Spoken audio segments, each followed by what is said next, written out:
Первый раз ты на Рице, брат мой, Руслан Юсупов. Ну и впечатление какое? Прекрасно. Хорошее впечатление. Красивые места.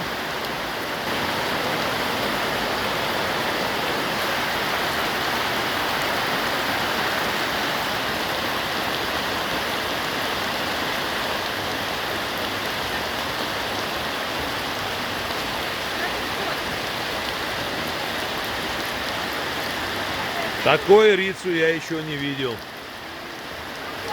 С ливнем.